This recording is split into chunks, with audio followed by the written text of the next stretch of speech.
et bienvenue dans cette nouvelle saison de Prenons un café, le podcast qui parle de parentalité sans tabou ni complexe. Je m'appelle Élise Bulté et chaque mardi, je reçois un ou une humaine concernée de près ou de loin par la parentalité pour échanger sur des sujets souvent éloignés des contes de fées, mais toujours passionnants et criants de vérité. Vous pensiez être seul à galérer ? Mettez vos écouteurs et prenons un café. J'avais très envie de commencer cette nouvelle saison avec un épisode fort et engagé sur des sujets importants qui non seulement me tiennent à cœur, mais qui devraient à mon sens être abordés dans tous les cours de préparation à la parentalité. Éducation non genrée, violence éducative ordinaire, consentement, féminisme sont au programme de cet épisode dans lequel je reçois un papa qui a fait de ces sujets un véritable combat, Cédric, le créateur du podcast Papatriarcat. Je ne vous en dirai pas plus sur cet épisode car vraiment notre discussion se suffit à elle-même. Je vous souhaite un agréable moment. Autour d'un café ? Salut Cédric, bienvenue sur Prenons un café. Figure-toi que tu es la personne qui ouvre ma saison 3. Donc je suis vraiment ravie de l'ouvrir avec toi parce que je pense qu'on va aborder des sujets qui sont essentiels, en tout cas qui le sont pour moi et qui je pense devraient l'être pour à peu près toute la population. Donc merci d'avoir accepté. Ah mais avec plaisir. Est-ce que on va commencer rapidement, est-ce que tu peux te présenter un petit peu, nous dire qui tu es ?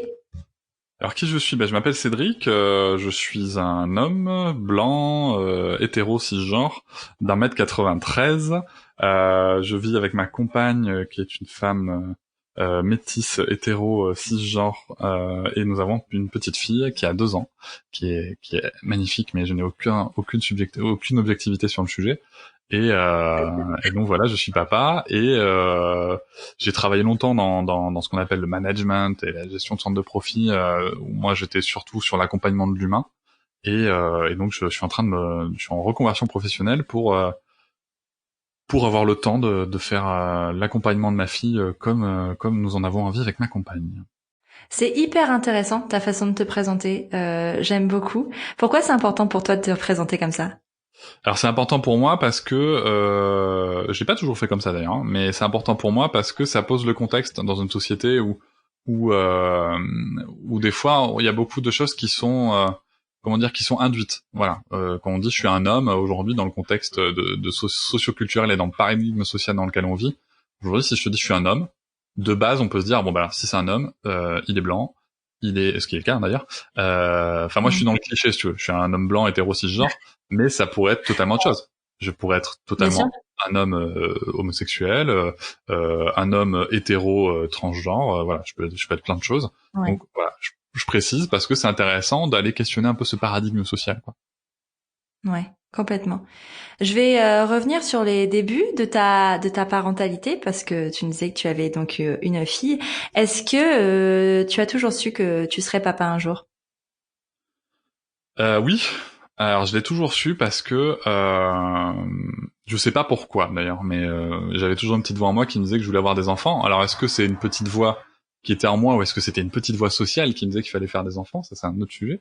Mais en tout cas j'avais une petite voix et quand j'ai commencé en fait à accompagner des gens, tu vois, être dans l'accompagnement de l'humain et tout ça, ça m'a semblé être une évidence. Et puis à peu près à l'âge de 28 ans, j'ai vraiment eu c'est pouf, ça m'a pris comme ça, mais ça m'est tombé dessus. Hein. Ouais.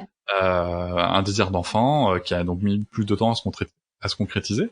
Mais j'avais ça. Et là, par contre, j'ai su que c'était pas une pression sociale ou quoi. Je voulais un enfant. Je voulais avoir un enfant, peu importe le sexe, peu importe machin, mais je voulais, voilà, sûrement parce que je voulais transmettre, parce que je voulais, parce que je trouve ça passionnant. Je trouvais ça passionnant en fait.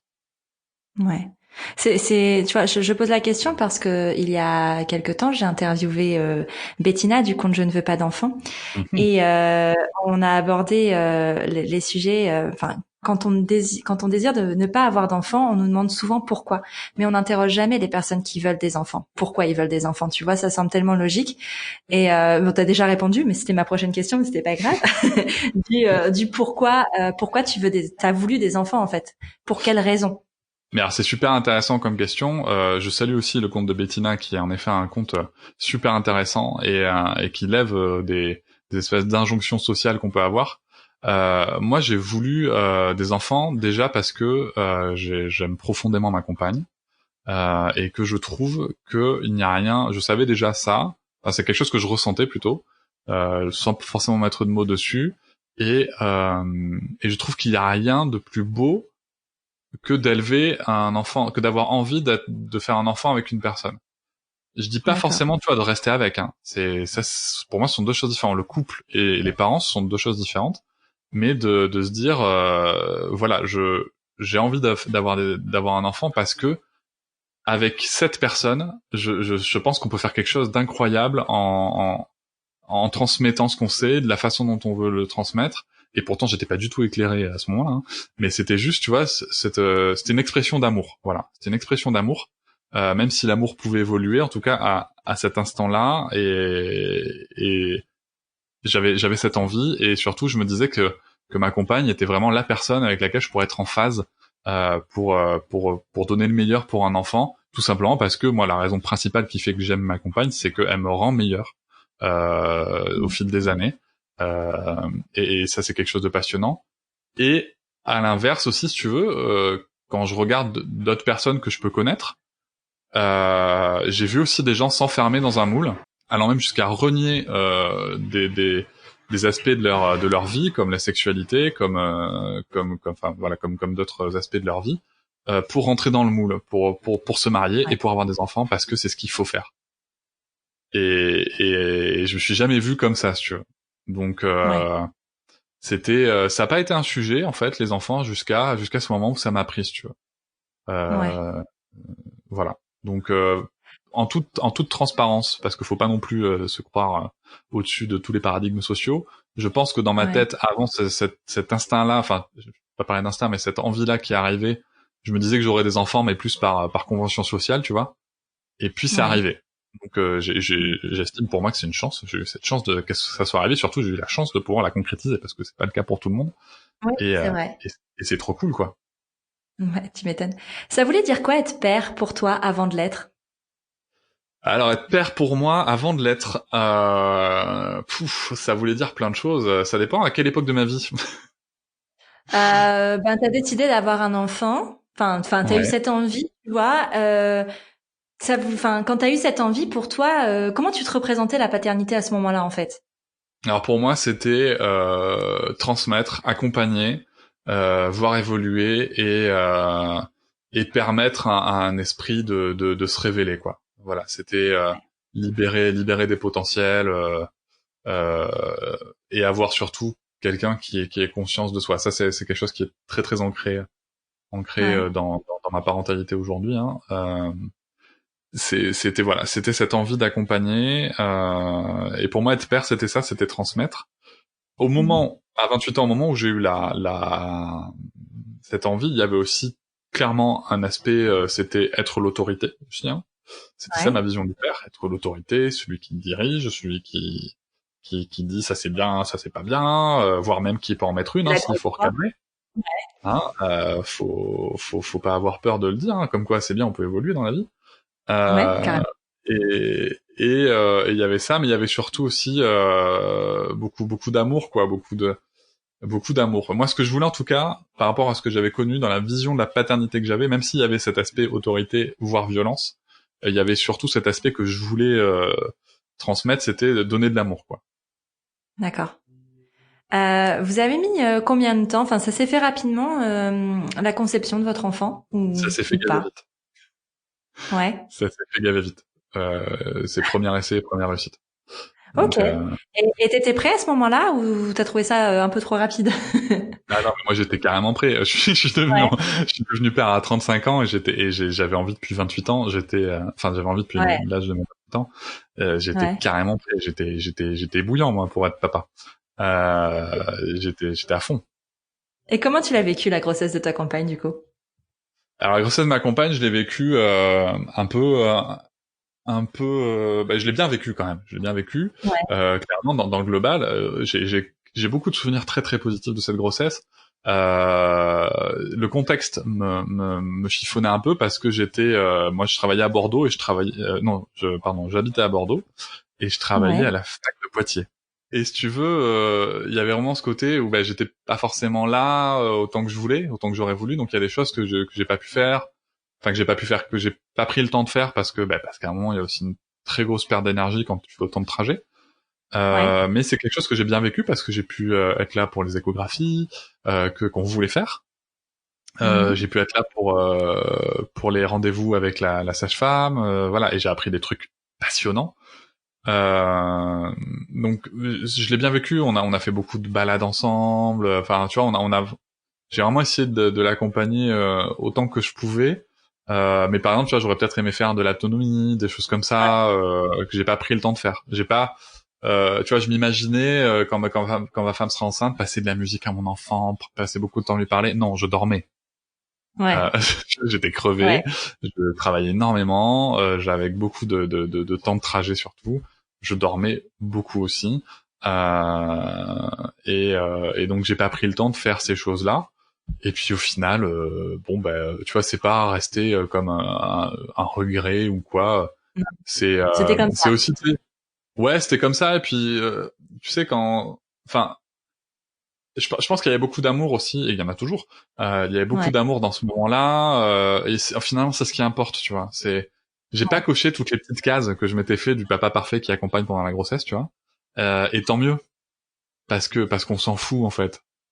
On s'en Mm. fout. Ouais, c'est chouette l'autonomie, passer de la musique, tout ça, c'est chouette. Enfin voilà, il y avait beaucoup d'amour et c'est tout, c'est l'essentiel, quoi. Il y a pas de checklist du papa parfait pendant la grossesse, quoi. Carrément. Est-ce que vous avez demandé le sexe de votre bébé avant la naissance? Mais carrément. Ah ouais, c'est Mais quelque chose qui était carrément. important pour vous? Non, parce que moi, par Alors, exemple, tu vois, on n'a pas voulu le savoir, tu vois, nous, on n'a pas demandé. ah ouais. Et ça va être Mais intéressant de comparer les points de vue de pourquoi toi tu l'as demandé et pourquoi moi je l'ai pas demandé, tiens. Alors en fait, moi je m'en foutais royalement pour tout te dire, parce que je me Ouais, foutais d'avoir. Alors moi, enfin non, je vais reprendre. Je me foutais royalement du fait d'avoir une fille ou un garçon. Ça, c'était sûr. Je voulais connaître le sexe parce que je voulais pouvoir me projeter. En fait, j'arrivais pas à me projeter totalement, si tu veux, sans connaître le sexe. Ce qui est d'accord. bien, pas bien. Chacun y mettra l'avis qu'il veut derrière. Je m'en fous Je d'ailleurs. pense qu'il n'y a pas d'avis à Euh, avoir dessus, c'est ton ressenti de toute voilà. façon. Moi, en tout cas, ça m'aidait à me projeter. Et ma Ouais, compagne, elle, ça avait une petite importance pour elle parce qu'elle était plus à l'aise avec l'idée d'avoir une fille que d'avoir un garçon. d'accord. Tout simplement parce que, et ça se comprend aussi, tu te dis, si c'est du même sexe que moi, je saurais faire parce que je vais pouvoir reproduire des choses que j'ai vécues. Ouais. Ce qui, avec un peu de recul sur l'éducation genrée, n'est pas forcément la meilleure idée. Non, en Mais effet. c'est pareil, quand on s'est dit ça, on n'était pas encore forcément dans cet état d'avancée là et de déconstruction sur Ouais. l'éducation genrée. Donc, en tout cas, ça avait un aspect rassurant pour elle. Et dans le fait que ce soit une fille. Et moi, ça me permettait de me projeter dans ma parentalité pour une raison que j'ignore en fait d'ailleurs. D'accord. Eh ben, tu vois, nous, on n'a pas voulu savoir. Bon, au début, on voulait savoir, puis finalement, elle ne voulait pas nous montrer. Donc, on a fini par dire, on ne veut pas savoir. Et en fait, moi, j'avais très peur d'avoir un garçon. Vraiment très peur, parce que je ne savais pas comment éduquer un garçon, en fait. Chez moi, tu vois, dans ma famille, il y a peu de garçons. Il y en a pas beaucoup. Ouais. Et c'était ma réflexion d'il y a 4 ans. Hein. Donc aujourd'hui, ça a évolué. Mais je me disais, ce sera peut-être plus simple d'éduquer une fille parce que je saurais lui apprendre comment se défendre. Alors qu'aujourd'hui, je pense que si j'avais eu un garçon, j'aurais eu peut-être plaisir entre guillemets, où ça m'aurait vraiment tenu à cœur de lui apprendre à comment ne pas devenir un violeur, par exemple. Mais à C'est une l'époque, belle je idée. trouvais ça beaucoup plus facile d'avoir une fille pour lui transmettre et lui donner les armes pour se défendre. Alors que enfin, c'est pas idiot, c'était un ressenti à l'époque, mais c'était prendre le combat, je pense, à l'envers. Et voilà. Et en fait, le fait de savoir à l'avance, je m'étais dit que si on m'avait annoncé un garçon, il y avait plus de chances que je sois déçue et en fait mon bébé l'aurait ressenti. Alors qu'à la naissance, ben dans tous les cas, j'aurais été contente. Non mais c'est super risqué. Hein. Moi, je vais te raconter. Alors, juste un truc, c'est que, en fait, tu vois, ma compagne, c'était un peu le même schéma. Avec une fille, je Ouais. saurais faire, je saurais lui apprendre ça, je saurais lui apprendre ça. Après, en effet, de toute façon, éduquer un garçon sans en faire un violeur, aujourd'hui, je pense que personne sait faire. Non. Enfin, un potentiel violeur, attention, soyons, je vais Bien reprendre mon propos, un potentiel prédateur en tout cas. Voilà, c'est important. Faut utiliser les bons mots, mais ça, faut pas non plus tomber dans la généralité que tous les petits garçons vont se transformer en agresseurs sexuels. C'est heureusement pas le cas. Non, heureusement non. Mais il y a un paradigme social à prendre en compte. Et moi, j'ai eu le cas d'amis très proches que je salue et qu'on aime énormément, qui voulaient une fille. Et à la première écho où on peut donner le sexe, donc je sais plus, je crois que c'est les 3 mois, un truc comme ça, on leur annonce, une fille à 90%, quoi. Ouais. Bon. Clairement, pour reprendre les propos de mon ami, 9 chances sur 10, tu te projettes un peu, tu vois. Et lui, et tu vois là, et là, c'était le père qui s'est projeté, à fond sur le sujet.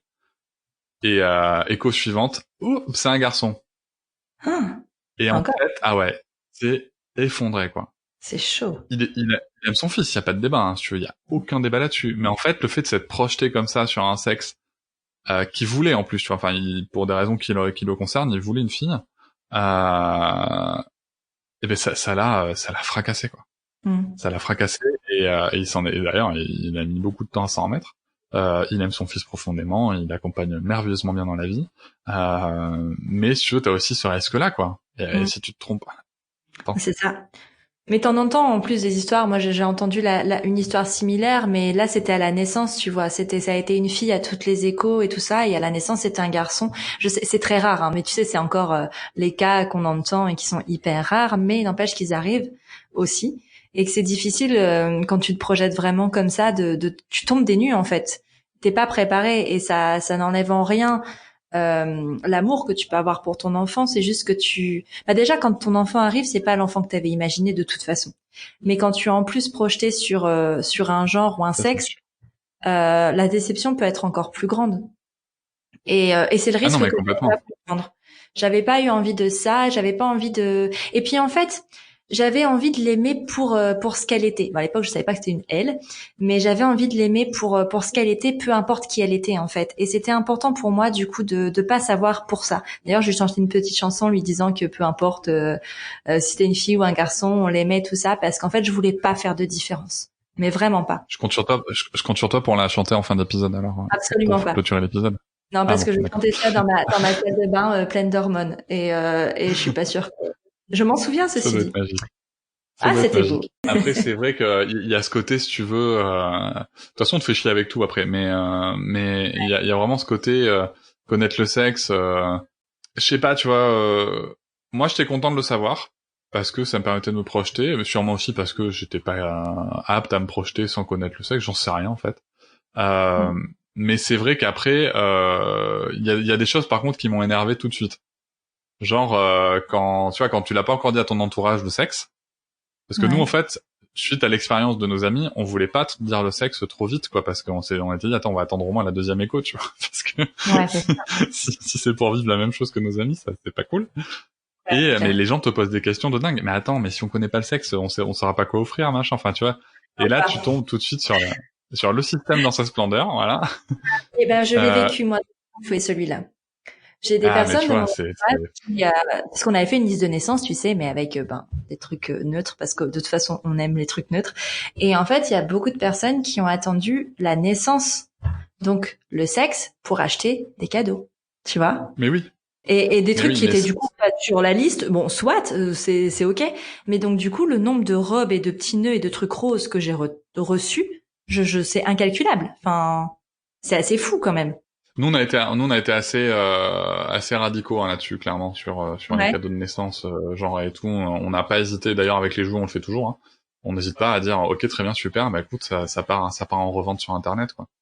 Et parce que les gens, c'est marrant, parce que alors déjà des fois ils réagissent mal, mais après tu t'en fous. C'est à partir du moment où t'as dit avant, enfin, tu sais, je suis devenu dans mon podcast notamment très à cheval sur le consentement.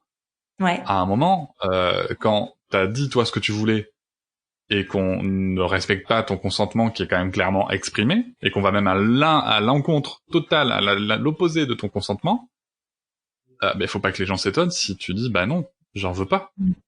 Ouais. Tu vois, c'est tout. Et c'est pas de, oh mon Dieu, c'est pas poli de pas, non, ce qui est pas poli, c'est de m'imposer une robe rose alors que je te dis que j'en voulais pas. Ouais. Tu vois? C'est clair. C'est un peu raide, hein, de le dire comme ça, j'entends, mais Tu peux devenir mon juste coach. écouter les gens. Non, mais si tu veux, c'est tout. Et Ouais. après, et nous, je sais que c'est quelque chose qu'on a mis en place pour à peu près tout, tu vois, pour les cadeaux d'anniversaire, machin et tout. On a préféré faire des cagnottes, ou sinon donner des listes de cadeaux et vous piochez dedans. Et déjà pour limiter le nombre, sujet Oui. important.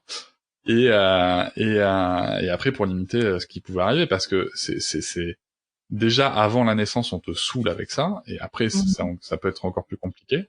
Et Ouais, puis c'est clair. il y a tout ce côté mais de quelle couleur tu vas peindre la chambre, mais Parce qu'en tu sais fait, c'est parce que c'est dans le Pantone, enfin tu as que du rose ou du bleu. Tu vois, il y a pas d'autre couleur, ça n'existe pas oui. enfin. Non mais mais c'est ça, t'as pas le choix de toute façon, c'est comme ça, et puis c'est la nature, hein. Attention, Ah faut pas bah bien déconner. sûr. Non, je plaisante Ouais. évidemment quand je dis ça. Bah, Je évidemment quand plaisante.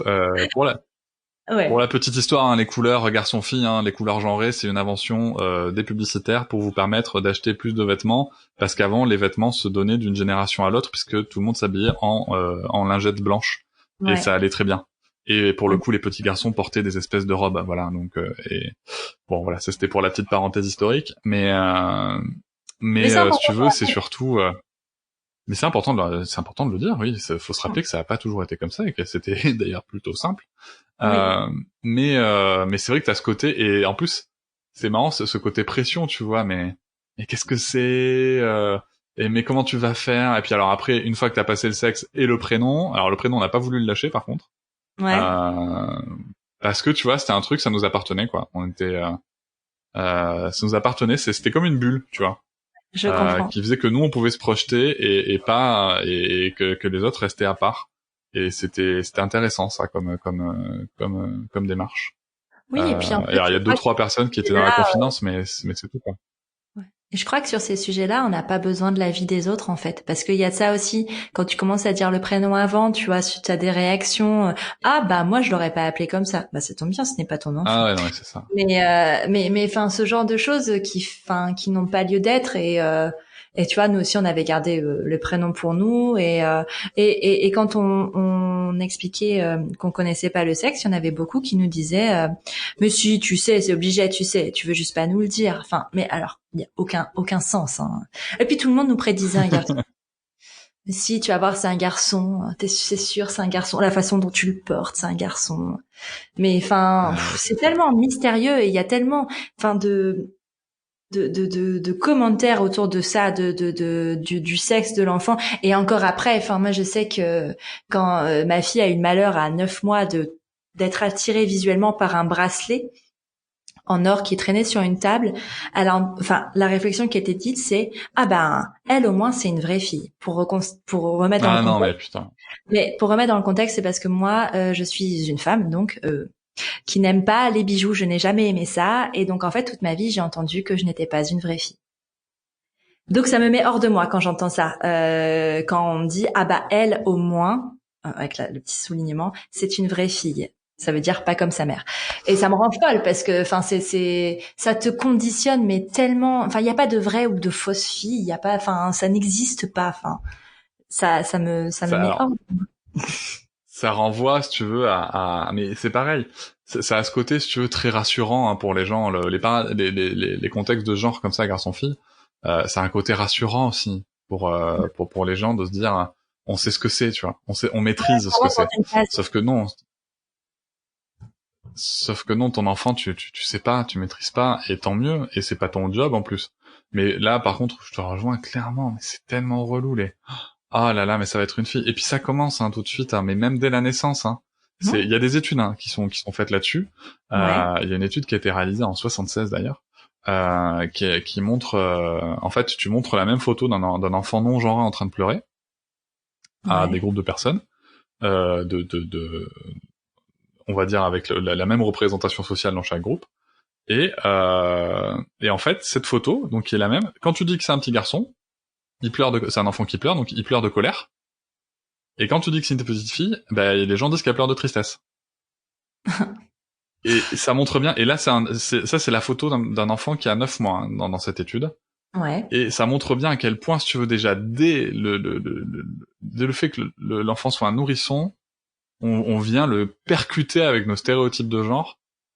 Mais juste non, quoi. Alors que c'est aussi prouvé scientifiquement qu'il n'y a aucune différence entre les pleurs d'un garçon et d'une fille. Bah non, bien sûr que Il y non. en a pas. Non. C'est dans la tête des gens, c'est la perception qui est faussée. Ouais. Mais ça on est au début hein, du truc et c'était chiant et c'était et je me rappelle très bien moi d'avoir visité ma cousine qui venait d'avoir son petit garçon et donc la chambre était en bleu et puis elle disait à son fils et oui donc ma fille arrive et puis elle regarde les couleurs et elle lui dit donc ma cousine lui dit oui la chambre elle est bleue la tienne elle doit être rose à la maison. Ah non. Ah non. Ah non non non. Et puis de toute façon on dort avec nous donc la question est réglée si tu veux. Oui, Mais voilà.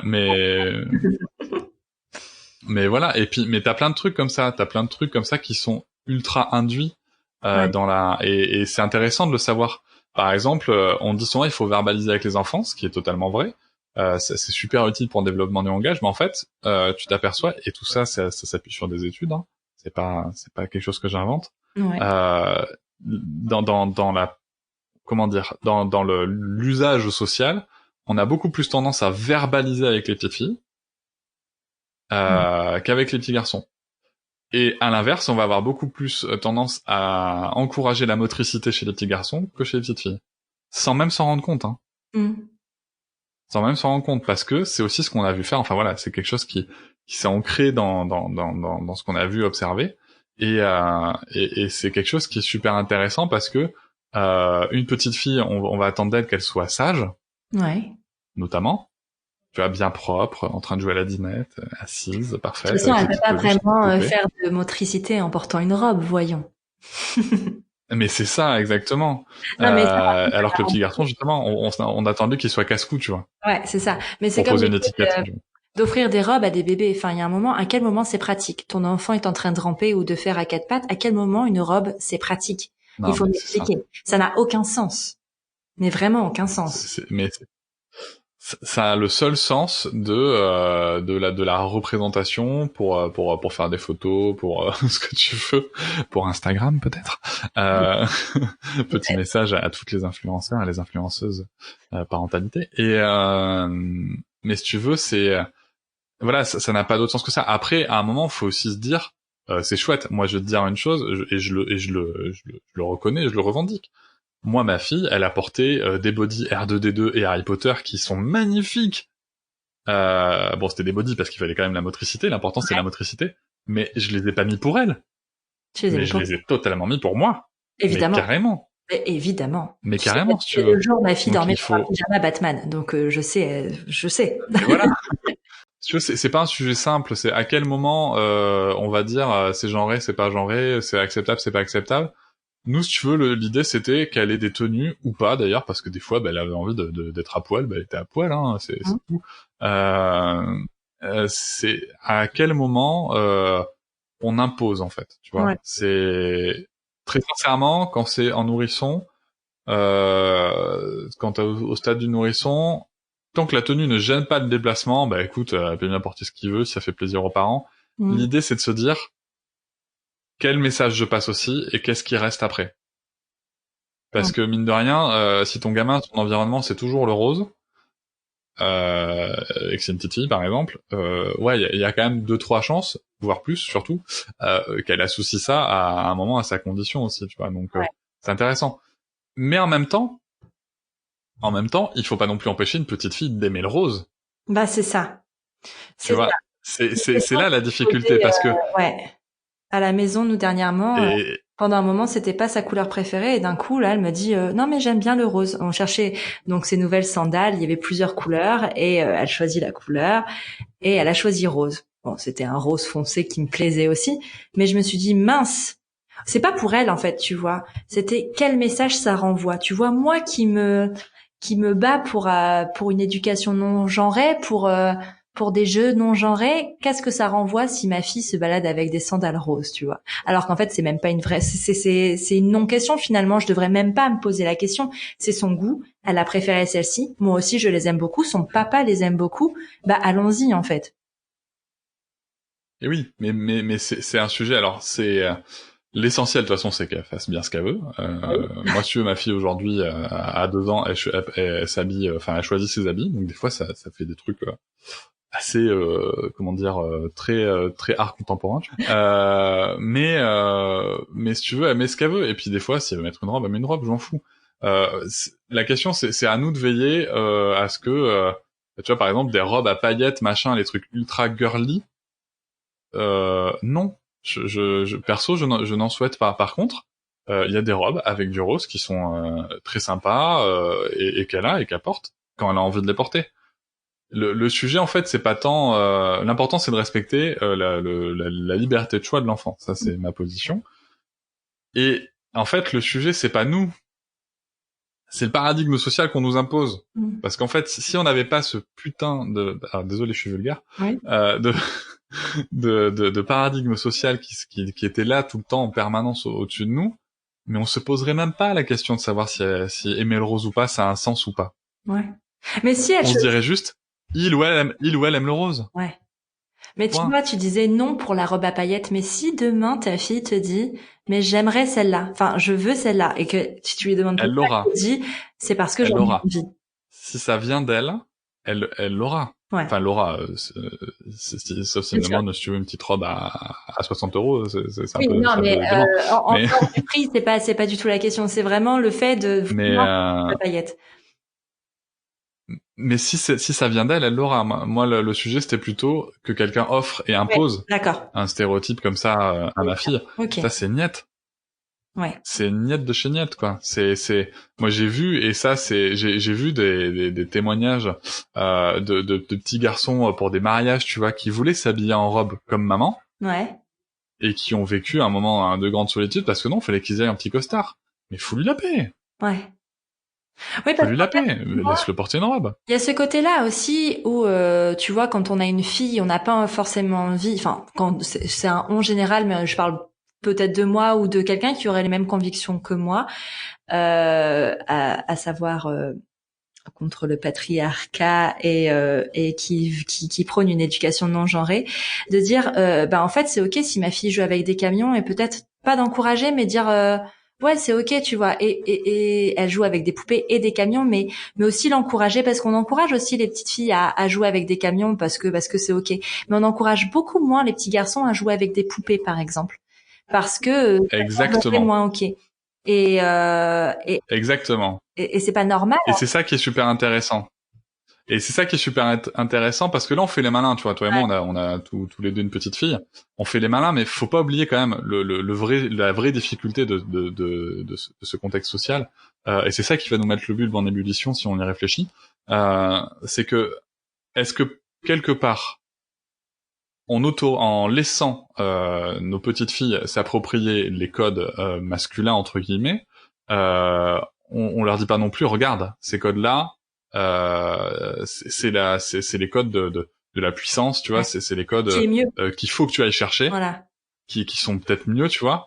Donc déjà est-ce que on n'enseigne pas juste nos filles à se comporter comme des garçons entre guillemets, et deux, en effet, si on avait des petits garçons, la vraie question c'est si j'avais un petit garçon, est-ce que je le laisserais porter des robes? Parce que moi je connais la réponse. Me concernant, je dirais oui, il pourrait porter des robes. Sans problème, il porte des robes. Mais tu vois, on se faisait la réflexion avec différents invités que j'ai pu avoir dans mon podcast. C'était, ok, mais qu'est-ce qui se passe demain s'il va à l'école en robe? Ouais. Parce que je suis aussi le garant de son bien-être.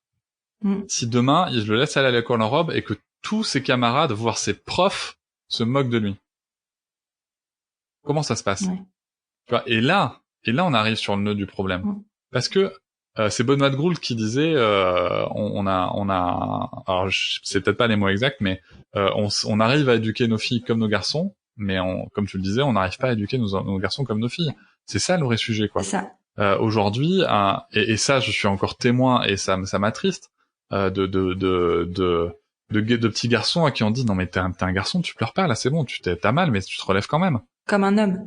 Bah, fais-lui un câlin déjà, comme un homme, tu vois. Ouais. Fais-lui un câlin déjà, tu vois, est-ce que quoi. Enfin, et ça c'est un vrai sujet, parce que combien d'hommes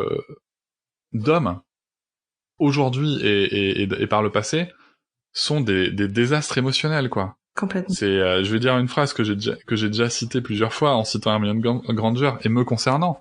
Moi, j'ai eu la capacité émotionnelle d'une petite cuillère pendant aujourd'hui la plupart de ma vie, quoi. Ouais. Il a fallu un événement important dans ma vie et une thérapie pour que je découvre tout ce champ émotionnel qui était possible, quoi, que j'avais le droit de m'octroyer.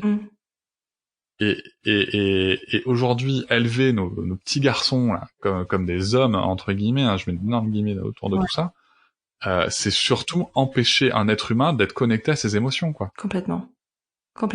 Et c'est dramatique, hein. Ouais, complètement. Il y a un livre jeunesse, tu vois, qui traite bien du sujet, qui s'appelle Princesse Kévin. Je sais pas si tu connais. Ah non, mais ça m'intéresse. Ça s'appelle Princesse Kévin. C'est publié chez Glénat.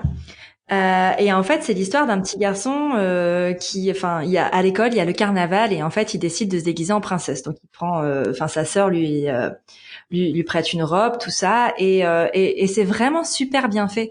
C'est super bien fait et ça montre que en fait, il avait juste envie de se déguiser en princesse. Donc il y a des petits garçons qui sont déguisés en prince. Alors il dit je suis une princesse, je vais me trouver un prince. Bon.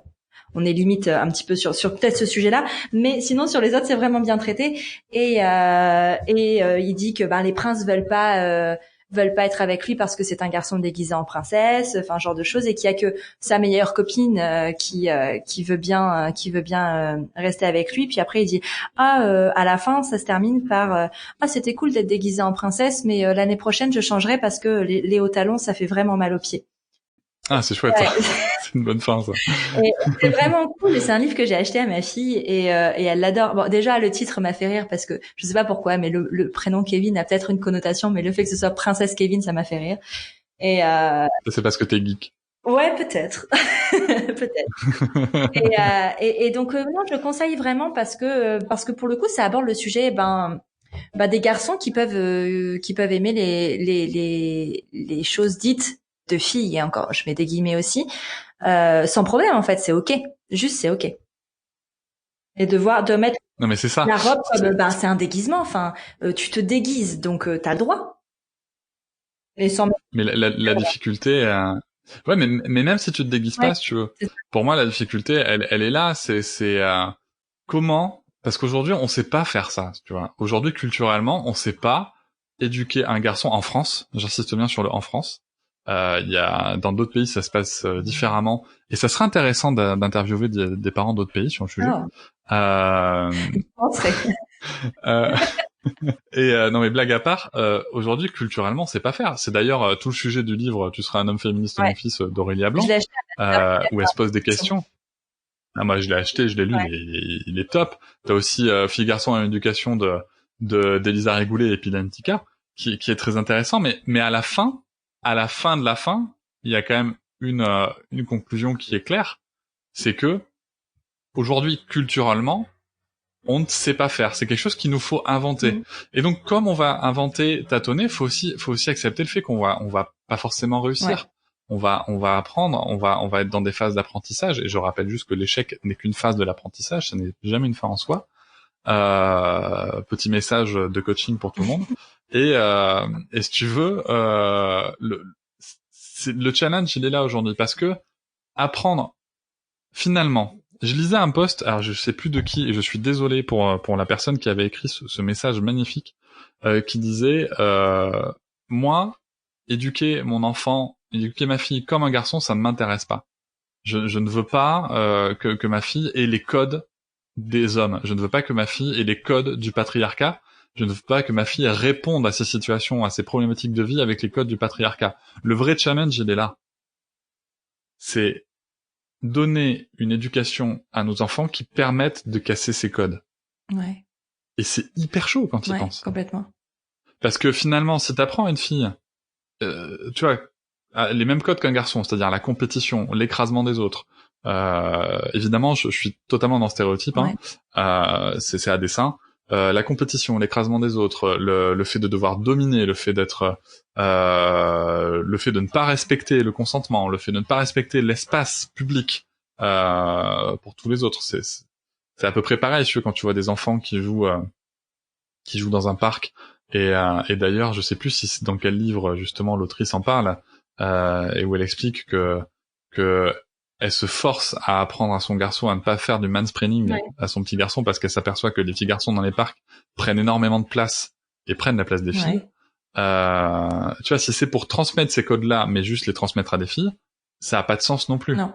Abolir le patriarcat, voilà, ça y est, c'est dit.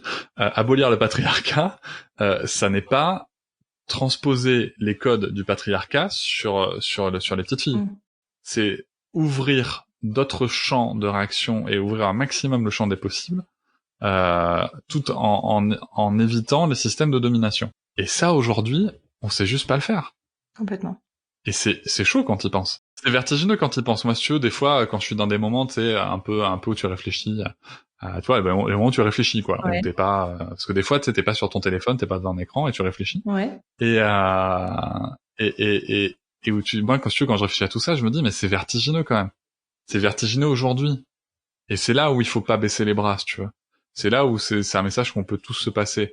C'est vertigineux parce que on part de rien. On est à la base, on est un peu comme des pionniers, des pionnières de ces changements-là qui sont essentiels. Et ça marche aussi avec les violences éducatives ordinaires. Complètement. Parce que les violences éducatives ordinaires ne sont pas scindables du droit de l'humain et du droit des femmes. Ça, c'est quelque chose, c'est un point de vue que je défendrai, que je défends et que je défendrai. Et tu vois bien que dans la réflexion, en France, pourquoi est-ce qu'on a autant de mal à se projeter? C'est aussi parce que la loi contre qui abolit les violences éducatives ordinaires, c'est le 11 juillet 2019. Et au-delà de ça, c'était hier, quoi. C'était hier, et en même temps, j'ai l'impression qu'elle est vraiment passée inaperçue, si tu veux, cette loi. Enfin, moi, je vois pas la différence. J'ai l'impression qu'elle existe juste pas. Parce que je suis pas sûre qu'il y ait vraiment des sanctions ou de la prévention en ce sens-là, en fait. Alors, le truc, pour avoir échangé avec des élus, des députés sur le sujet, la loi aujourd'hui dans cette première, en fait, la loi aujourd'hui dans cette première étape, elle est très utile parce que les juges peuvent donner des jugements, quoi, si tu veux. Ils ont enfin une loi sur laquelle s'appuyer. Parce qu'avant, c'était soit t'étais dans le cadre de la maltraitance, qui est un cadre défini, soit tu étais dans le cadre du droit de correction. Et là, c'est problématique, puisque je vous rappelle que le droit de correction apparaît dans le code civil, que notre cher ami Napoléon nous a légué. C'est le même Napoléon qui disait que comment dire, qu'un homme pouvait disposer de sa femme comme d'une plante, d'accord. Voilà, je vous laisse réfléchir là-dessus. Et si tu veux, ça vient de tomber. Donc les juges aujourd'hui peuvent s'appuyer sur cette loi. À côté de ça, et c'est là le rôle des associations est crucial, et aussi le rôle des institutions pour accompagner la parentalité est crucial. C'est à côté de ça, aujourd'hui, il faut qu'on arrête aussi les campagnes de culpabilisation. On n'est plus dans cette démarche-là. La loi est passée. Aujourd'hui, l'éducation non violente, je vais citer Marion Querc, l'éducation non violente, c'est pas une tendance, c'est pas une opinion, c'est un droit humain fondamental inscrit dans la loi. Point. Il était déjà inscrit dans la CIDE que la France avait ratifié dans les années 80. Il me semble que c'est 89 ou 90, je sais plus. Bref. Et on était donc déjà très à la bourre par rapport aux accords internationaux qu'on avait ratifiés. La CIDE, c'est la Convention internationale des droits de l'enfant. 89. Et 89, voilà, donc ratification par la France 89, et si tu veux, on a 30 ans de retard par rapport à notre engagement international, on a 40 ans de retard par rapport à l'engagement de la Suède, par exemple. On est aujourd'hui dans des démarches où il faut qu'on arrête de culpabiliser les parents parce qu'il n'y a plus de culpabilisation à avoir. C'est plus un choix ou pas d'être non violent, c'est la loi. Maintenant, la réflexion qu'il faut avoir, celle dans laquelle les représentants du peuple doivent se pencher, et nous aussi on doit se pencher, c'est ok, on fait comment ? Parce qu'on a toute une génération de parents qui ne sait pas faire sans violence. Exactement. Et ça se voit au quotidien. Parce que faire sans violence. Tu vas au parc, mais bien sûr, ça se voit au quotidien. De la violence partout. C'est même effrayant. Et c'est Clémentine Sarlat de la matrescence qui le disait, je crois que c'est sur Instagram, qui disait qu'elle avait du mal à emmener sa fille au parc à cause de ces violences-là, en fait, de ce qu'elle voyait autour d'elle. Et moi, ça me fait exactement le même effet. Et je sais pas comment réagir, parce que tu réagis comment face à si tu fais pas ça, tu vas avoir une fessée. Enfin, tu réagis comment? Parce que la loi te l'interdit. Alors c'est un sujet. Alors comment réagir face aux violences? Alors déjà, Alors, juste pour finir sur le sujet, il est important, et là c'est le message un peu politique que je voudrais passer, il est important qu'aujourd'hui, nos représentants du peuple prennent conscience qu'il faut un vrai parcours de parentalité pour les deux parents, incluant la mère et le père. Il est important que ce parcours de parentalité, justement, permette d'être sensibilisé sur le développement de l'enfant. Parce qu'aujourd'hui, si tu veux, quand tu deviens parent, on te parle beaucoup de médicalisation. Donc déjà, il faut qu'on ait un parcours de parentalité ouvert aux deux parents, qui prennent en compte le développement de l'enfant et justement l'éducation non violente, parce qu'il faut que ça soit clairement dit et mis en place. Et pas forcément sous l'aspect sinon tu vas avoir une amende, une condamnation. Non, c'est expliquer le pourquoi du comment. Laissons parler l'amour après. Alors, je sais que ça fait très fleur bleue dans ce que je dis, mais franchement, j'ai eu trop de témoignages de parents qui me disaient qu'ils avaient frappé leur enfant et que ça leur avait déchiré le cœur. Et c'est juste qu'ils savaient pas faire autrement, quoi. Donc, apprenons à faire autrement et laissons parler l'amour. Ensuite, aujourd'hui à date, comment on fait qu'on est témoin de violence? C'est un sujet complexe qu'on aborde avec Marion Querc dans l'interview que j'ai fait avec elle sur mon podcast. C'est un sujet complexe. Il n'y a pas de... Désolé, hein, comme tout sujet de parentalité, en fait, il n'y a pas de réponse magique. Ouais. Ça n'existe pas. Par contre, ce qui est sûr, c'est que il faut intervenir. Il faut intervenir et ça va énormément dépendre de la situation. Moi, je peux te raconter, si tu veux, une situation où j'ai vu une violence. Enfin, je suis intervenu plusieurs fois, moi, donc j'ai vu une violence physique qui m'a d'ailleurs provoqué beaucoup de violence en moi. J'avais franchement envie de mettre une droite au papa, mais ça c'est moi que ça regarde, et surtout ça ne résout rien. Mais en l'occurrence, tu veux, le papa, on était donc dans un espace public, dans un magasin, et il faisait la queue, et déjà il était en train de dire à sa petite fille, et je savais que t'allais faire une crise, voilà, ben tu vois, je te l'avais bien dit avant de partir à la maison, t'allais faire une crise, donc déjà lui hurler dessus dans la file d'attente. Et la petite a été dans un grand magasin où il y a plein de jouets, si tu veux, ben oui, à un moment, il y a des chances qu'il y ait une crise qui se produise. Ça, c'est évident. On l'a tous connu, ou voilà, l'environnement est fait pour ça. Et donc ils arrivent à la caisse, et la crise monte en puissance, et ils lui tirent une griffe. Et ça marche. Eh oui, la petite, elle s'arrête. Ça marche. Donc forcément, quand tu sais pas que c'est juste une réaction face à la peur et que c'est le cerveau reptilien qui a pris le relais et que les trois seules réactions face à la peur sont le combat, la fuite ou la tétanisation, ben en fait, elle est juste pétrifiée de peur, ça gamine. Donc la gifle, c'est bien ce que ça a provoqué.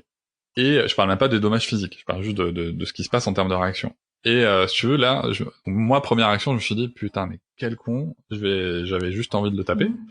Mais ça, c'est mon problème à moi aussi. Et ça n'est pas la bonne solution, je dis, je répète. Et si en fait, je suis arrivé, et souvent, moi, le conseil que je donne, c'est aller voir l'enfant. Aller voir l'enfant. Et je suis allé voir l'enfant, je lui dis, comment tu vas, petite fille? Donc déjà, elle était tombée, hein, sous le choc. Je lui dis, est-ce que tu veux que je t'aide à te relever? Et je lui dis, comment est-ce que tu vas, petite fille? Elle me dit, ça va, j'ai un peu mal. Ok, d'accord. Et je lui dis, je suis vraiment désolé que tu te sentes mal. J'ai vu que ton père t'a frappé, qu'il a fait preuve de violence envers toi. Donc déjà, tu vas poser les mots aussi. C'est utiliser les bons mots. Et je lui ai dit, c'est pas quelque chose qui doit se produire. Qu'elle sache aussi que elle, c'est pas normal. Et là, le père, si tu veux, je crois déjà qu'il était choqué que quelqu'un vienne s'en mêler.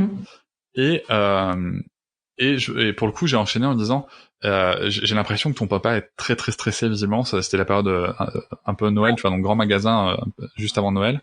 Puis je pense que il doit être très très stressé. Je pense que pour le coup, il a pas su comment réagir. Et je suis vraiment désolé que t'aies subi cette violence.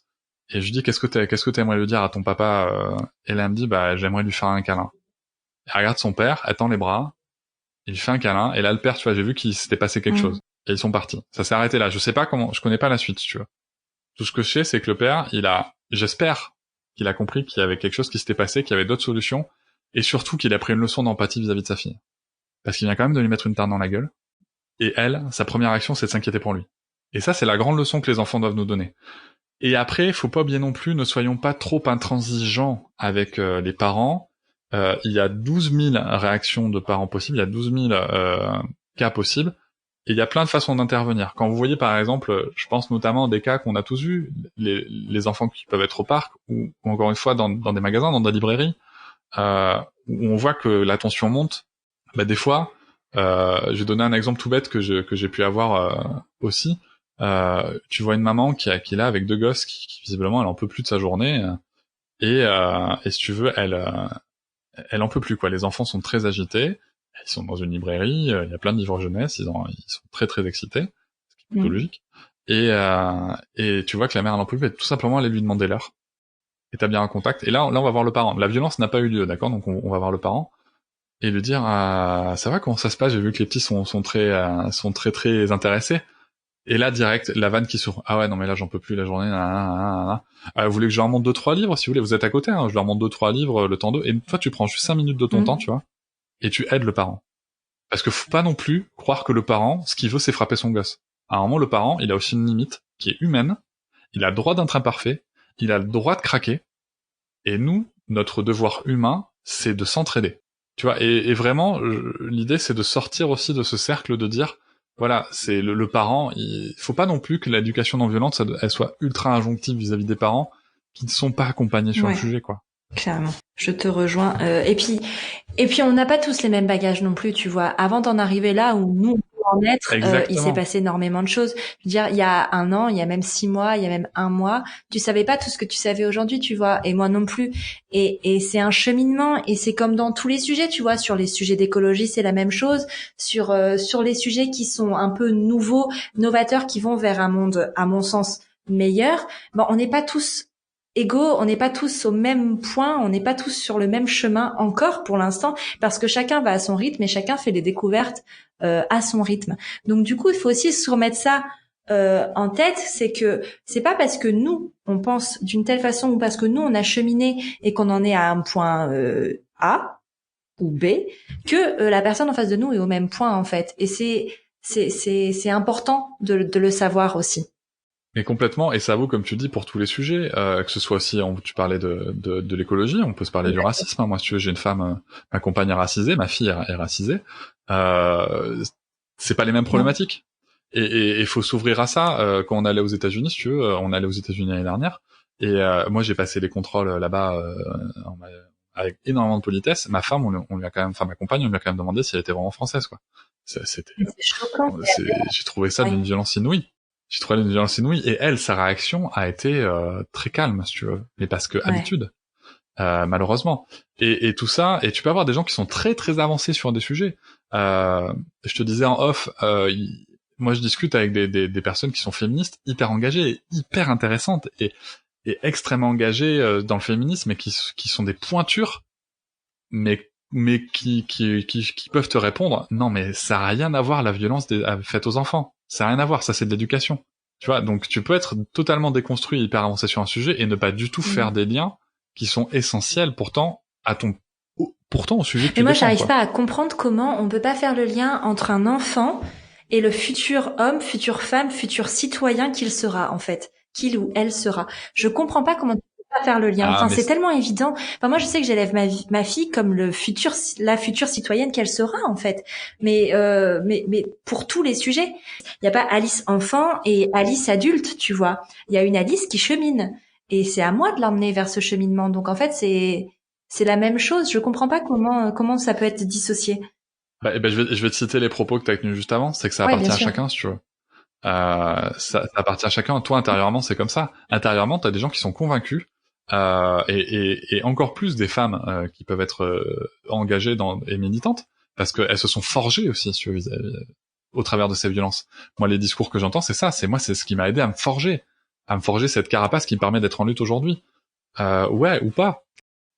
Ou tu penses que c'est ça qui t'a forgé. Non, t'as réussi à être en lutte malgré les violences que t'as subies. Et c'est là où il faut, à ce stade-là, tu vois. Il faut penser aussi à toutes ces personnes qui ont vécu ces violences et qui n'arrivent pas à s'en servir, en fait. Mais bien sûr. Mais parce que détruire détruire le schéma des violences que t'as subi,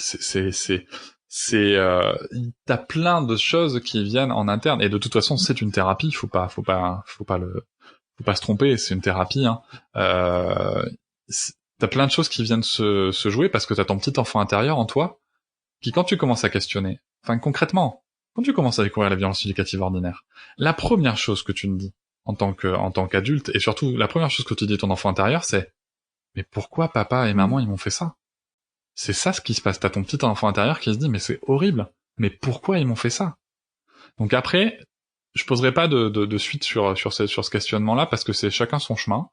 Moi, tu vois, par exemple, j'ai pris un chemin où je n'ai pas pardonné, où j'ai compris ce qui s'était passé avec mes parents, mais où je n'ai pas pardonné. J'estime que le pardon n'est pas, et d'ailleurs Alice Miller le dit aussi, j'estime que le pardon n'est pas obligatoire. Certains et certaines passent par le pardon, et c'est très bien aussi. Chacun son chemin sur ces sujets-là. Par contre, ce qu'il faut en effet, c'est cheminer. Et il y a des fois, comme tu le disais, hein, il y a des chemins qu'on est prêt à faire et d'autres moins. Reconnaître qu'on a pu faire des blagues racistes, sexistes par le passé, ouais, faut le prendre, faut l'assumer. Reconnaître qu'on a pu. Moi, il fut un temps où en tant que parent et ensuite en tant qu'adulte et ensuite en tant que tonton, j'ai jamais frappé un enfant. Mais par exemple, j'ai déjà isolé un enfant en me disant, et pourtant de manière très bienveillante. Et je me trouvais d'ailleurs très bienveillant parce que par rapport au fait qu'il se prenait des gifles à côté, je me disais que c'était quand même moins pire, tu vois, clairement. Mais pour moi, j'étais pas dans une violence. Et tu peux aussi passer par des paliers comme ça, tu vois. Complètement. Il faut pas. Ce qu'il faut en tout cas, c'est bien comprendre qu'on chemine. C'est pas tu es pro violence éducative et tout à coup tu deviens parangon de vertu, défenseur de toute la perfection d'une éducation sans violence. C'est pas du tout ça la vraie vie. C'est pas du tout ça. Et d'ailleurs, les gens qui défendent ces changements radicaux sont dangereux.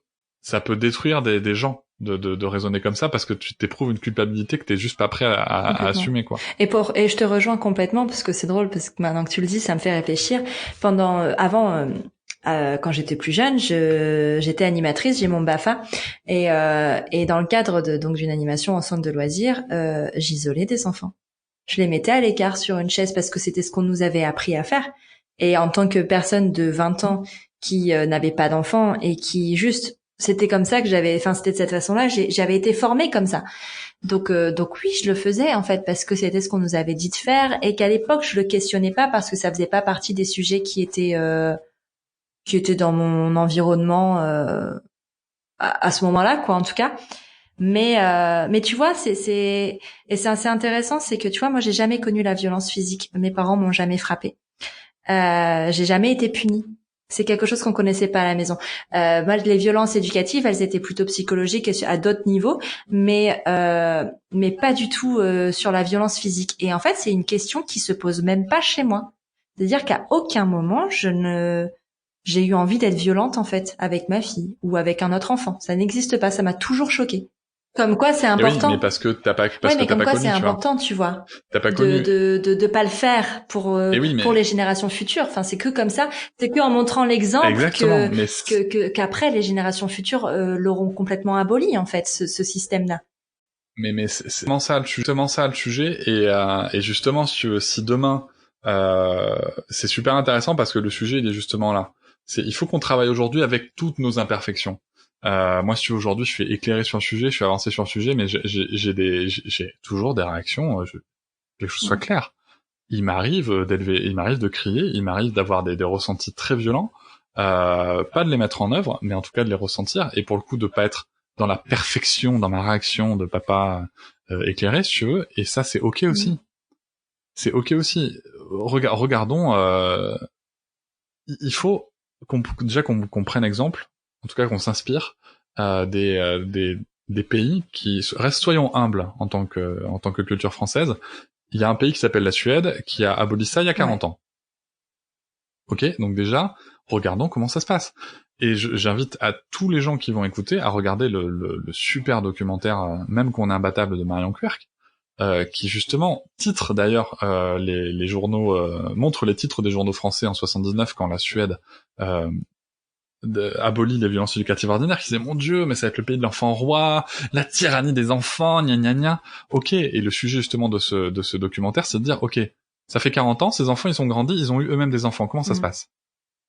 Je vais pas spoiler le documentaire, mais on est sur un modèle de société qui est totalement différent en termes de valeurs humaines, d'empathie, de développement de l'empathie, d'accompagnement émotionnel, et on est sur des humains qui sont il y a pas de perfection de modèle social ou quoi, mais en tout cas sur le développement des émotions, on est sur quelque chose de super intéressant.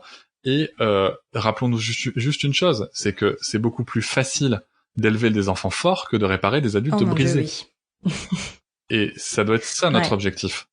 Moi, ma fille, il est évident que je cherche pas à en faire un modèle de perfection, de parangon de vertu ou tout ce qu'on veut. Ce que je veux, c'est qu'elle ait des outils pour accompagner ses émotions, et que j'espère que dans une ou deux générations, enfin j'espère que dans 40 ou 50 ans, la France sera dans un modèle beaucoup plus avancé. Et c'est là où ça devient super intéressant. C'est que par exemple, si tu veux, prenons le sujet toujours pour faire le lien avec le féminisme, prenons le sujet du consentement. En Suède, tu ne coupes pas les cheveux d'un enfant sans son consentement. Ouais. Donc autant te dire qu'un petit enfant suédois, aller glisser la main dans la culotte d'une adolescente, enfin plutôt un adolescent suédois, aller glisser la main dans la culotte d'une adolescente bourrée ou en train de dormir sur un lit à côté de lui, ça va. Je dis pas l'idée va pas lui traverser la tête d'avoir un désir ou autre, mais je dis juste que il y aura pas le consentement. Lui, on l'a éduqué comme ça, quoi. Ça ne marchera pas. Je suis pas non plus en train de dire qu'il y a pas de viol en Suède. Il y a bien évidemment des gens qui sont en dérive, ok, mais globalement, structurellement, si tu veux, le paradigme social est totalement différent. Et en Suède d'ailleurs, là, t'as vraiment ce côté, ils sont d'ailleurs peut-être des fois, moi des fois quand tu lis des témoignages, c'est limite ils sont dans l'accès quoi. Tellement c'est important le ressenti de l'autre quoi. Ah ouais non mais c'est enfin Marion en parlerait beaucoup mieux que moi, elle m'a raconté des anecdotes qui sont dingues où tu vois à quel point l'empathie est extrêmement développée. Et c'est chouette. C'est carrément chouette. C'est vraiment chouette, quoi. Ça te permet de développer plein de choses. Et c'est pas pour rien non plus que la Suède est le pays le plus paritaire au monde. Mais en fait, le vrai problème de tout ça, finalement, c'est de penser qu'il y a une hiérarchie entre les adultes et les enfants, alors que c'est pas le cas. De penser que les enfants sont des sous-êtres humains qui doivent être asservis, tu vois, alors que c'est pas le cas non plus. Enfin, il n'y a pas de notion de... Enfin, les enfants sont pas là pour clairement nous faire chier. Ils sont pas là pour nous manquer de respect ou pour essayer de nous gouverner tous... et si tu comprendras la référence, mais du coup, mais du coup, enfin, et le problème dans cette société, en tout cas en France, la plupart des foyers français, c'est ça le problème, c'est que l'adulte est perçu comme étant supérieur hiérarchiquement à l'enfant, alors que ce n'est pas le cas, et il est un peu temps de l'accepter. Alors le problème, il est tellement profond, si tu veux.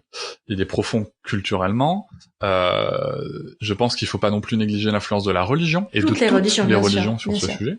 Il y a pas de gentille ou de mauvaise religion sur le sujet. Hein. Toutes les religions vis-à-vis de l'enfant sont problématiques. Et vis-à-vis de la femme aussi en passant. Et est-ce que tu veux cadeau, mais je prends. Si tu veux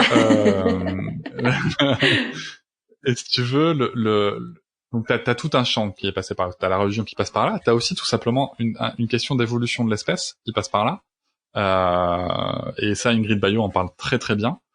Et en fait, si tu veux, moi, ce que je résume en fait maintenant, après avoir fait un petit peu de chemin, c'est il ne doit pas y avoir d'enjeu de pouvoir entre l'adulte et l'enfant. Il n'y a pas d'enjeu de pouvoir. On a voulu nous faire croire qu'il y avait un enjeu de pouvoir, mais pas du tout. Il y en a pas. Et très sincèrement, ça montre bien aussi à quel point le fait d'avoir construit nos sociétés comme ça crée des adultes, et en tout cas des humains, qui sont en détresse émotionnelle totale et qui sont à ce point un manque de confiance en eux pour croire qu'un enfant à peine sorti du ventre de sa mère peut les dominer. Les manipuler. À quel niveau de confiance et d'estime de soi on est, tu vois. Et ça, on l'est parce que on est le résultat aussi de cette éducation, justement. Tu vois, en fait, c'est un cercle vicieux. C'est ça. Tu vois, si demain t'éduques ton enfant en disant mais il n'y a pas d'enjeu de pouvoir, mon enfant, je suis là pour l'accompagner et il est là pour m'accompagner dans mon chemin de parentalité. Si tu crées une relation saine comme ça, si tu te renseignes sur le lien d'attachement sécure, et que tu vois comment ça se construit, c'est ok. C'est super important de se dire, voilà, quand tu comprends comment ça fonctionne, et c'est pour ça que c'est important de faire des parcours de parentalité sur le sujet. Que les parents comprennent que non, mon enfant, il est pas en train de faire un caprice. C'est autre chose qui se passe. Moi, si tu veux, on m'a dit à 2 mois et demi, le jour où la première journée où ma compagne avait repris le travail de manière partielle et où ma fille a vécu sa première journée sans sa mère, ça a été l'horreur. Et si j'avais écouté mon entourage, ma fille faisait un caprice. il fallait que je la mette dans le parc et que je la laisse pleurer jusqu'à ce qu'elle se fatigue de pleurer. Et c'est horrible. Mais tu sais, il y en a, il y a un côté aussi comme ça, excuse-moi de te couper, mais parce que moi je l'ai eu à 3 semaines ce truc-là. Donc on était sur un bon niveau aussi. Et ouais, c'est très tôt, mais parce qu'en fait, on empêche les parents de s'écouter finalement. Parce que c'est horrible. Enfin, la sensation horrible là que tu ressens quand ton enfant pleure et que tu le laisses pleurer. Tous les parents. Combien de fois je vois des témoignages de parents qui disent, tu sais, qui essayent la méthode du 5, 10, 15 minutes. Je sais pas si t'as déjà entendu parler de ça. Pour l'apprentissage du sommeil, chose qui ne savent, enfin, il n'y a pas d'apprentissage du sommeil, il y a encore moins par le pleur. Et en fait, qui sont derrière la porte de la chambre et qui sont en pleurs et en larmes et en détresse émotionnelle totale et qui doivent l'accepter. Mais à quel moment tu acceptes ce genre de choses? Enfin, c'est pas possible. Enfin, il faut écouter ton intérieur, enfin, ce que ton cœur te dit, ce que ton corps te dit. Enfin, ton corps te dit d'aller chercher ton enfant quand il pleure, c'est pas pour rien, tu vois. Alors, je vais te dire un truc. Je vais rebondir en 2 temps sur ce que tu as dit. Le premier sur le fameux 5, 10, 15, blablabla. Il y a une étude qui a été faite, qui existe, donc vous voyez, encore une fois, c'est scientifique et c'est prouvé, sur ce qui se passe. Alors c'est une étude, c'est terrible de l'avoir faite, mais bon, elle existe, donc on va l'utiliser. C'est une étude justement qui explique ce qui se passe dans le corps d'un nourrisson et dans celui de la mère quand on les sépare. Et ce qui se passe, c'est qu'en fait, le cortisol est sécrété dans les deux organismes. Donc le cortisol, c'est l'hormone du stress, qui a son utilité, mais pas dans ce cas-là en tout cas. Et si tu veux, en fait, ce qui se passe, c'est que le bébé, je vais la résumer, le bébé en fait, au fur et à mesure, en effet, arrête de pleurer, mais son taux de cortisol ne baisse pas. Par contre, le taux de cortisol du parent baisse puisque le bébé arrête de pleurer. L'alarme n'est plus déclenchée. Par contre, la séparation la séparation avec le parent au moment où il y a un besoin et où le besoin n'est pas satisfait, le cortisol reste bien présent au même niveau dans l'organisme de l'enfant, même s'il arrête de pleurer. Ça, c'est important de le savoir. Mais une fois que tu le sais, attention, je ne culpabilise personne. Je le sais. Et juste pour essayer que les gens ne culpabilisent pas trop non plus, je vais finir de vous raconter cette journée où ma petite arrêtait pas de pleurer, où je savais pas quoi faire. Enfin, si tu veux, moi, dans ma tête, ce que je me disais, c'est, sa mère est pas là, elle comprend pas où elle est, elle pleure, même si je lui fais des câlins, machin, je l'ai portée, j'ai fait du pot à pot, tout ce que tu veux, j'avais des crises à répétition. Et il se passait des choses en moi, des choses plutôt pas cool. Parce que, notamment, j'avais, au tout début avec ma fille, si tu veux, j'avais ce côté un peu, mon enfant intérieur qui me disait, mais qu'est-ce que tu fais? Mais écoute, c'est ce qu'on te dit, laisse-la chialer, quoi. Toi, t'as pas fait ça. J'avais une vraie jalousie, tu vois. Et sauf qu'à un moment, en fait, ça bataillait trop à l'intérieur de moi. Et ce que j'ai fait, en fait, c'est que j'ai posé la petite de manière sécurisée, en effet, dans son parc. Elle a pleuré. Elle était en train de pleurer, elle a pleuré. J'ai pris 5 minutes. J'ai fait le tour de la maison à pied, en respirant. La respiration, c'est un outil très utile. En respirant, si tu veux. Et je suis revenu. J'avais fait taire un petit peu cet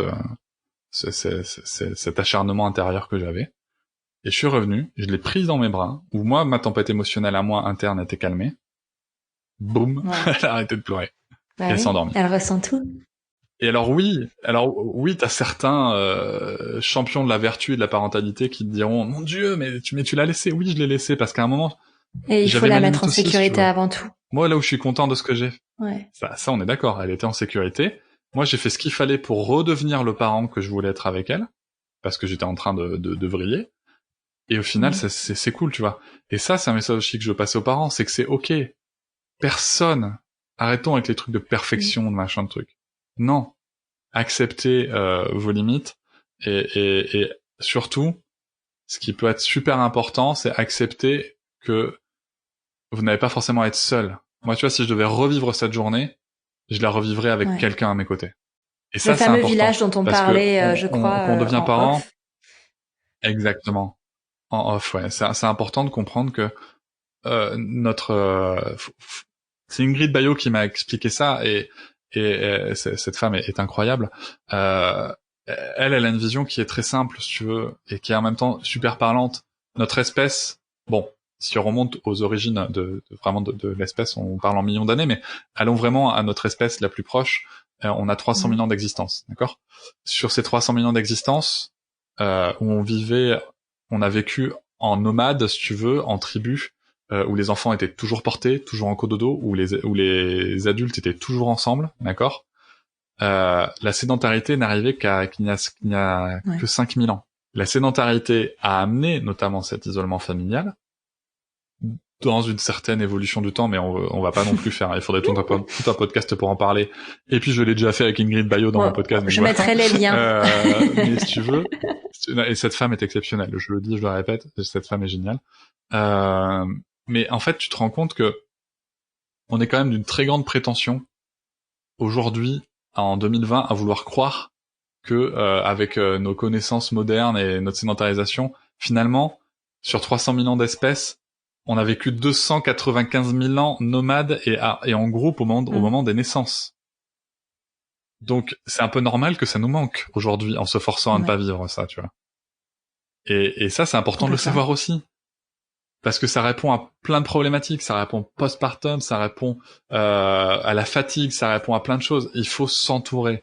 On a besoin d'une tribu. Et moi, aujourd'hui, ce que je ferai, c'est que je m'entourerai de gens. Sur cette journée-là, j'aurai quelqu'un avec moi, quelqu'un qui correspond à mes valeurs, bien sûr, mais j'aurai quelqu'un avec moi pour m'épauler et pour m'aider, quoi. Ouais, parce que c'est important.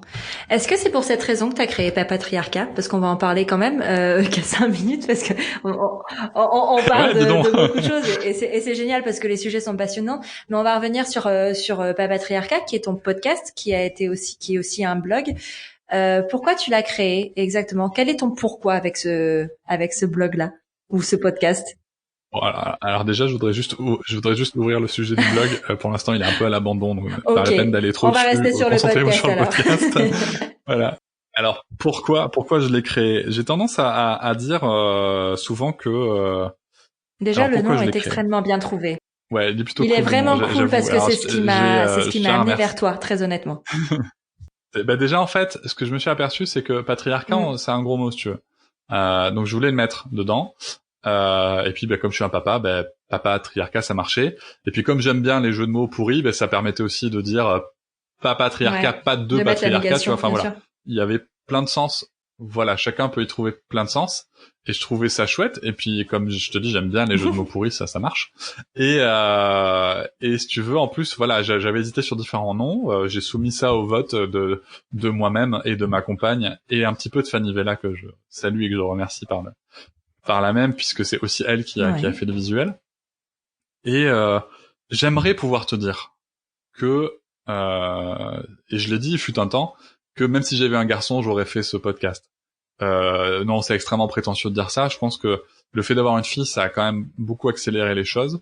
Si tu veux, dans mon cheminement, en fait, moi, je suis rentré dans le féminisme, même pas par la condition de la femme. Désolé. J'étais déjà actif professionnellement, pour agir contre le sexisme au travail, ça oui, clairement. Mais en fait, c'est surtout les violences éducatives ordinaires et la prise de conscience et la lutte contre qui m'a fait arriver dans le féminisme, parce que tu te rends compte que c'est la base. Je vais pas revenir dessus parce que c'est quelque chose qu'on a déjà expliqué il y a quelques minutes, et comme on veut pas battre le record du podcast, encore quelques minutes. On va avancer, mais en fait, si tu veux, c'est ça. Et surtout, je me suis dit, qu'est-ce que je dis à ma fille dans 20 ans? Imaginons, c'est toujours la même merde, voire pire quand on voit le gouvernement actuel, puisque au moment où on enregistre ce podcast, on a quand même des gens accusés de diverses choses à l'intérieur et à la justice. Et si tu veux, je me dis, imaginons, c'est le même bordel. Ma fille, si tu veux, comme je compte bien l'éduquer dans la conscience de soi et dans un esprit critique, je me dis que dans la vie, on va avoir des discussions, qu'elle va bien comprendre que j'ai aussi un esprit critique, et carrément, ça va me tomber dessus. Mais vous avez pas vu que c'était le bordel? Si. Vous avez fait quoi? Je veux pas répondre rien, en fait. Alors, et finalement, c'est peut-être super égoïste, comme démarche, désolé de casser je suis pas, je me positionne pas en héros, je me positionne pas en pionnier, c'est finalement peut-être super égoïste parce que je veux être à l'aise avec ma fille en me disant, voilà, j'ai fait ça. Et ensuite, qu'est-ce qui s'est passé? Je me suis dit que j'allais commencer par parler de tout seul, de parentalité et de sujets comme ça, de faire des liens en fait. Et je m'amuse beaucoup à le faire d'ailleurs toujours. Et je trouve ça chouette. Et puis finalement, j'ai eu des invités que je pensais pas avoir en fait au départ du tout. Et puis j'ai fait des rencontres géniales. Et puis j'ai continué à cheminer. Et puis tu te rends compte qu'en fait on peut aller encore plus loin qu'on peut pousser encore plus loin, qu'on peut vraiment être avancé. Et finalement, ce podcast, tu vois, c'est devenu une aventure humaine formidable. Qu'avec il y a un compte Instagram qui a été monté, que je rencontre des personnes géniales, que ce soit des gens qui sont déjà très engagés ou des anonymes qui viennent échanger, qui viennent témoigner avec moi, avec lesquels on discute très souvent. Et c'est super d'avoir ces retours-là aussi, et ces échanges-là. Et pour le coup, je vis une aventure formidable. Et puis il y a eu aussi comment dire, cette occasion cette année avec la tribune avec les papas engagés sur le sujet du congé paternité, quoi, qui était chouette. Et en fait, tu te retrouves à avoir créé un podcast au mois de mars en disant ça, à avoir interviewé Marion Querc, à avoir interviewé Noémie Delattre, que je salue et qui est une femme aussi dont l'engagement me passionne, à avoir eu différents invités passionnants. Je pense à des pères qui accompagnent les allaitements, je pense à Ingrid Bayo encore une fois, je pense à Mathilde, enfin voilà, plein de gens, à Clémentine Sarlat, enfin voilà, tous les invités que j'ai pu avoir, à Virginie de Bougré-Bouillon aussi, qui est une femme exceptionnelle. Et enfin bref, j'aime beaucoup de gens maintenant, et c'est cool aussi d'avoir autant d'amour. Non mais c'est cool d'avoir autant d'amour, et surtout de te rendre compte que t'es pas fou. Ouais, non, mais c'est ça, que t'es pas seul, et qu'il y a plein de gens qui se battent pour les mêmes choses que toi, et ça donne de l'espoir, ça donne quand même vachement d'espoir, je trouve. Ça donne beaucoup d'espoir. Je pense aussi beaucoup à Samuel et Gaspard, que je salue, un papa de 23 ans qui est engagé comme il est, mais moi ça me donne espoir pour l'avenir, un truc de malade. Cet homme est exceptionnel aussi. Et si tu veux, voilà, un podcast créé en mars, et je me retrouve en visio avec un secrétaire d'État. Elle est folle cette aventure. Sur le sujet du congé par paternité. Et comment ça s'est fait d'ailleurs ce projet avec vous étiez combien, 10 ou 11 à porter la tribune? Alors en fait à la base de la base, il faut rendre à papa ce qui est à papa. Et si tu veux, moi on est venu me chercher. À la base ils étaient 4 papas fondateurs, si je me trompe pas. C'est Pascal d'Histoire de Papa, que nous connaissons bien chez Prenons un café. Papa Blog. Voilà. Tristan de Barba Papa Blog qui a écrit le livre La Barbe et le Biberon, que je salue aussi. Il me semble aussi que c'était bien Patrice du Paternel et Antoine de Devenir Papa, un petit compte tout jeune aussi qui démarre sur le sujet. Et en fait ils sont venus nous chercher, puis on a fait un groupe WhatsApp. Ils avaient déjà une ébauche une ébauche très très avancée d'ailleurs de tribune. Et puis en fait on a fait un groupe WhatsApp, on a fait un Zoom. Le confinement a aidé aussi, je pense, au fait qu'on n'avait pas grand-chose d'autre à faire. Il est bien tombé ce confinement. Et puis on a voulu publier ça. Et puis le Huffington Post a pris le sujet, et puis d'autres médias. Et puis Fête des Pères. Et puis on est aussi. Alors ça va être politiquement engagé ce que je veux dire, mais on est aussi aujourd'hui dans un gouvernement qui est très dans la politique marketing.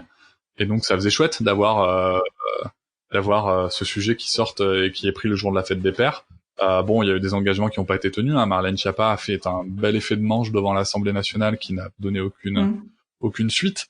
Je tiens par contre à souligner le travail d'Adrien Taquet, qui est une personne qui est engagée, qui connaît ses dossiers sur le bout des doigts et qui croit visiblement à ses projets et à ce projet-là. Et donc en fait, on a été contacté par Adrien Taquet et son équipe pour dire voilà, on va faire une visio Zoom influenceur parentalité. Alors je déteste le mot influenceur, mais c'est pas grave. Je compose avec, et en fait, on s'est retrouvé en effet à parler de ça, et c'était un sujet et c'était super intéressant. Et je suis ravi d'ailleurs qu'Adrien Taquet soit reconduit dans cette fonction, parce que je pense qu'on a une personne qui est engagée. Cela dit, je reste toujours très prudent tant qu'on n'a pas les résultats. Parce que ça peut changer très vite. C'est des résultats ça peut changer très vite. Et après, si tu veux, voilà. Et puis après, c'est un sujet qui est controversé. Si tu veux, t'as toute une arrière-garde, une ancienne génération qui lutte contre l'allongement du congé paternité, qui dit que c'est un truc de feignant, que t'as aussi des personnes qui disent non, mais c'est bon, la maternité ça appartient à la mère. Encore une fois, le papa, non, stop. Enfin, on va peut-être pas débattre tout de suite là-dessus, mais c'est un faux sujet. Il y a un sujet de génération. Je vous laisse aller consulter le rapport de l'adresse sur le sujet, qui est disponible, hein, c'est un rapport gouvernemental disponible sur Internet, où on voit bien que c'est un sujet générationnel, puisque on a 63% des pères qui veulent un allongement du congé paternité dans la tranche des plus jeunes, et passé 50 ans, on passe plus qu'à 19%. Donc en effet, il y a un vrai sujet générationnel, mais comme tout, si tu veux, comme tout, ça va évoluer, comme les VO, comme machin. Après, il y a aussi un vrai sujet de dire que c'est un sujet qui est important, le congé paternité, parce que c'est aussi un sujet d'égalité homme-femme à différents endroits. Je vais pas refaire tous les arguments parce que mes camarades engagés en ont très bien parlé, et je pense notamment aussi à Alexandre du compte Papa Plume, qui a fait une vidéo chez Combini qui est très claire et qui rédige régulièrement des billets sur le sujet. Voilà, c'est très important à différents endroits parce que on s'est aperçu que les inégalités salariales, la cause première, c'est quand même la maternité, le congé maternité. Donc déjà, avançons sur le sujet et avançons sur un sujet égalitaire pour le coup sur ce sujet-là. Ça va déjà enlever des discriminations à l'embauche, c'est important, et des pressions professionnelles. Et voilà, je pense que c'est important d'avancer sur ces sujets-là. Ensuite, c'est un autre sujet important à plein d'autres endroits, hein, pour le postpartum, pour, comme on disait, la tribu.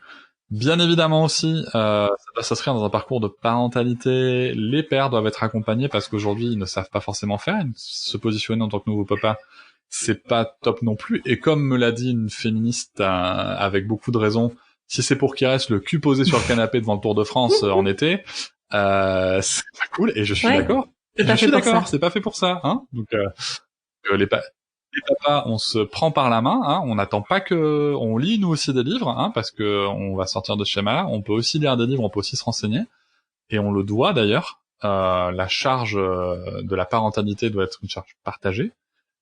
Et voilà, c'est utile à plein d'endroits, et aussi au niveau de la charge mentale. Voilà, c'est un vrai sujet. Je sais que ça a aussi agacé certaines personnes sur ce sujet-là, que le sujet soit porté par 10 papas blancs, machin. Oui, on aurait, mais je tiens juste à préciser que oui, on aurait aimé avoir plus de diversité dans notre groupe. Sauf qu'à un moment, désolé, on n'est pas allé chercher des papas racisés juste pour la vitrine. On était 10 papas blancs. Et on s'est dit, on y va quand même. J'espère que ça donnera lieu à un rassemblement plus grand dans l'avenir. En tout cas, on aimerait y travailler. Et voilà, donc arrêtons de tirer sur les ambulances et concentrons-nous sur ce qui nous rassemble et pas sur ce qui nous divise. Et ça, ce sont des sujets qu'il faut porter. Et tout ça pour te dire que Papatriarcat, ça a été fait pour ça, justement, pour mener ces combats-là, pour mener ces paroles-là, pour montrer aussi au papa que non, il faut arrêter de laisser la maman lire les livres de parentalité et d'attendre qu'elle nous fasse des retours. Notre maman, notre compagne, notre compagnon, hein, aussi, je peux être un petit peu plus inclusif, n'est pas notre Wikipédia, d'accord? On peut se prendre par la main tout seul, tout comme on peut aller faire une lessive, on peut lire un livre de parentalité. C'est vrai. Oui, moi je suis ok.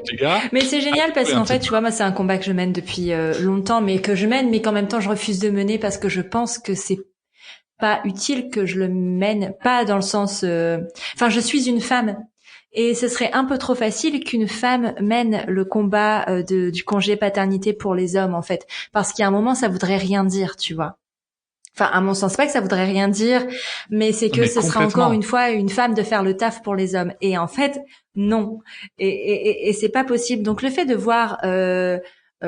un groupe de papas comme ça prendre la parole à ce sujet et aller se battre et faire des réunions avec des membres du gouvernement pour faire bouger les choses, eh bien juste merci. Bah, écoute, on verra quand ce qui sera signé, mais en tout cas merci à toi de ces encouragements, et je te rejoins, hein, et c'est là où il faut pas se tromper si on parle un peu de sémantique. Clairement, le groupe des papas, c'est pas qu'on a pris un sujet, on n'est pas en train de faire un sujet féministe, on prend notre part dans notre position d'allié féministe en soutien du mouvement féministe, et il faut qu'on prenne notre part sur ces sujets-là. Il y a d'autres sujets aussi qu'on peut aller chercher. En tout cas, là, c'était celui du congé paternité qui est important. Et merci essentiel. beaucoup Cédric pour cette conversation. C'était vraiment très chouette. Pour te retrouver sur les réseaux, sur ton podcast. Ton podcast est disponible sur à peu près toutes les plateformes, il me semble. En tout cas, à peu près les mêmes que Prenons un café. Donc, si vous êtes par ici, vous trouverez forcément Papatriarcat quelque part. Ton compte Instagram, c'est Papatriarcat également. Donc, allez-y, parce que tu partages énormément de ressources aussi sur Instagram, et ça, c'est chouette. Enfin, ça permet de découvrir pas mal de comptes, pas mal de... J'aime pas non plus le mot influenceur, mais en tout cas des personnes qui mènent des combats pour une parentalité éclairée, et ça fait du bien. Moi, je préfère, juste sur ce terme-là, je préfère parler d'inspiration. Et je pense notamment au compte de Soline Vervessière, Soline S'éveiller, qui n'est pas une influenceuse pour moi, mais qui est une vraie inspiration dans ma parentalité. Et je la remercie d'ailleurs pour son... Mais merci beaucoup de tout, de ce partage. Et puis, continue, parce que c'est un plaisir de t'écouter aussi bien sur Papatriarcat que te lire sur Instagram. Donc bravo et merci. Merci à toi. Ce podcast vous a plu ? Le meilleur moyen de lui rendre hommage est de le partager en me taguant sur Instagram @elise_prenons un café, mais aussi et surtout de le noter de 5 étoiles sur Apple Podcast. Vous êtes sur Prenons un café, le podcast qui parle des sujets de parentalité en toute transparence, sans tabou ni complexe. Je vous retrouve mardi prochain pour un nouvel épisode et d'ici là, prenez bien soin de vous. Autour d'un café bien sûr.